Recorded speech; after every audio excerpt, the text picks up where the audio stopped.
Bonjour à tous. On s'attaque à un des versets les plus polémiques du Coran, Sourate 4 verset 34. Selon le sunnisme dans ce verset, l'homme aurait l'autorité de frapper sa femme. Alors que ce n'est pas du tout ce que dit le Coran, et c'est très simple et rapide à démontrer puisque le problème ne réside en fait que dans deux mots. Il suffit donc de regarder comment le Coran utilise ces mots, ou plutôt leurs racines, pour connaître leur véritable sens dans ce contexte. Le premier mot, c'est celui de qawamun, et qui malheureusement n'apparaît qu'une seule fois dans le Coran. Par contre, sa racine y apparaît 660 fois. Et quand on étudie toutes ces occurrences, on constate que le Coran n'utilise jamais cette racine pour former un mot qui exprimerait l'autorité. Ce qui veut donc dire que le terme qawamun n'a pas pour sens que l'homme a l'autorité sur sa femme. Cette racine a plutôt pour sens se lever, tenir droit, être stable ou encore maintenir.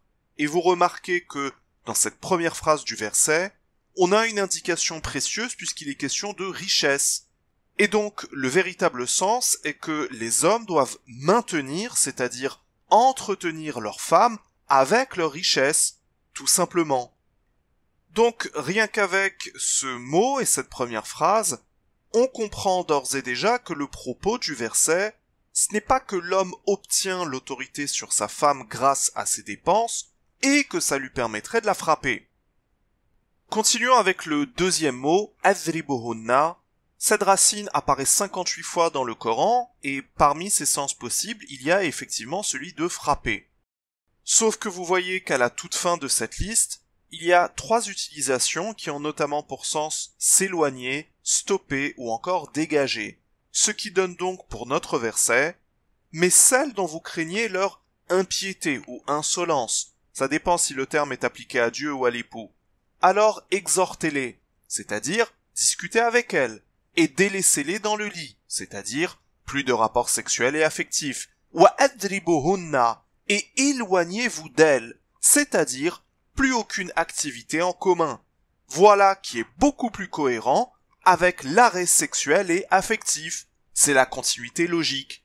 Alors que frapper son épouse, c'est en contradiction avec le fait d'exhorter sa femme, c'est-à-dire de l'inciter à la réflexion et au changement.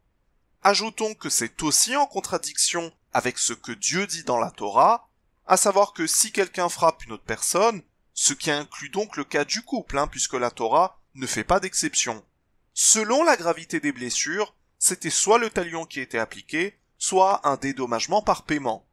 Ajoutons enfin le verset suivant, le verset 35, qui parle de réconcilier le couple grâce à l'arbitrage de membres de chaque famille. Alors, imaginez un instant que l'arbitre de l'époux ce soit son père ou son frère. Et voilà qu'il apprend que sa fille ou sa sœur s'est faite frapper, et peut-être même qu'elle en a des blessures. Comment voudriez-vous qu'il y ait une réconciliation dans de telles conditions? Ce qui risque de se passer, c'est une bagarre doublée d'un divorce, ce qui est donc tout le contraire d'une réconciliation. Notez d'ailleurs qu'au verset 128, cet arbitrage peut tout à fait être initié par la femme. Et donc, pour toutes ces raisons, de cohérence textuelle, pénale, sociale, il n'est pas possible que Dieu commande de frapper sa femme, mais plutôt de s'éloigner d'elle en espérant que son comportement change. Ce qui est d'ailleurs ce que font les couples aujourd'hui lorsqu'ils font un break. Chacun va de son côté pour réfléchir et se donner du temps et de l'espace. Mais une question se pose tout de même, pourquoi le Coran a-t-il choisi un terme si ambivalent?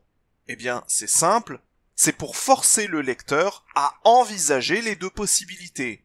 Le lecteur arabe, qui sait que ce terme peut signifier à la fois s'éloigner mais aussi frapper, il va être obligé d'examiner le verset avec les deux sens possibles, en comparant leur cohérence dans le verset lui-même, mais aussi avec le reste du Coran.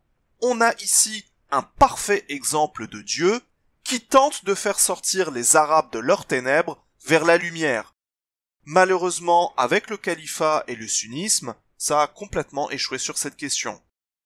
Et pour ce qui est de la cohérence avec le reste du Coran, le lecteur pourra notamment remarquer que Dieu n'aime ni l'agression, ni la tyrannie, et qu'on ne peut pas non plus contraindre quelqu'un. Voilà des preuves textuelles qui empêchent de comprendre le terme comme signifiant frapper dans ce contexte. Terminons avec la sourate 30 au verset 21. qui est un verset qui reprend les figures d'Adam et Ève, et de cette image qu'un couple, c'est en fait deux moitiés qui se retrouvent et qui se réconfortent en se donnant affection et bienveillance. Il a créé à partir de vous-même des épouses pour que vous viviez en tranquillité auprès d'elles, et il a mis entre vous de l'affection, wa rahmatan, et de la compassion ou de la bienveillance. Voilà la véritable vision du couple selon le Coran, bien loin de l'obscurantisme sunnite avec sa violence et misogynie. Merci de votre attention et à très bientôt si Dieu nous l'accorde. Salam.